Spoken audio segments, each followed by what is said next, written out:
যুক্তরাষ্ট্রের president Donald Trump বিশ্ব রাজনীতি ও নিরাপত্তা বিষয়ে কাজ শুরু করেছেন। তিনি চীন, রাশিয়া ও উত্তর কোরিয়াকে গুরুত্বপূর্ণ সহযোগী হিসেবে পাশে চাইছেন। মূলত বাণিজ্য, ইউক্রেন যুদ্ধের সমাপ্তি ও পারমাণবিক অস্ত্র নিয়ন্ত্রণে চুক্তি করতে দেশগুলোর প্রেসিডেন্টদের সঙ্গে কাজ শুরু করতে চান তিনি।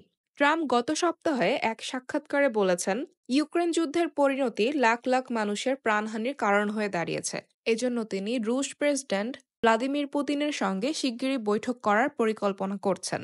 তার মতে যুদ্ধের অবসান ঘটাতে পারলে বিশ্বে শান্তি ফিরিয়ে আনা সম্ভব হবে। এছাড়া রাশিয়া যদি শান্তি চুক্তিতে রাজি না হয় তাহলে যুক্তরাষ্ট্র বৃহৎ নিষেধাজ্ঞা দিতে প্রস্তুত রয়েছে। এদিকে উত্তর কোরিয়ার নেতা কিম জং উনকে বুদ্ধিমান ব্যক্তি হিসেবে আখ্যা দিয়েছেন। তিনি বলেছেন, কিমের সঙ্গে তার আগের বৈঠকগুলো ফলপ্রসূ ছিল। তিনি আবারও কিমের সঙ্গে আলোচনা করতে চান। এই দুই দেশের পাশাপাশি চীন ও ট্রাম্পের কূটনৈতিক অগ্রাধিকার তালিকা রয়েছে। গত সপ্তাহে চীনের প্রেসিডেন্ট সি জিনপিং এর সঙ্গে আলোচনা করেছেন ট্রাম্প। বাণিজ্য, টিকটক ও তাইওয়ান বিষয়ক আলোচনা ছাড়াও তারা পারমাণবিক অস্ত্র ও আন্তর্জাতিক নিরাপত্তা সম্পর্কিত বিষয়গুলো নিয়ে কথা বলেছেন। ট্রাম্প জানিয়েছেন, যুক্তরাষ্ট্র ও চীনের মধ্যে একটি বাণিজ্য চুক্তি হবে। এর ফলে চীনের পণ্যে শুল্ক আরোপের দরকার পড়বে না।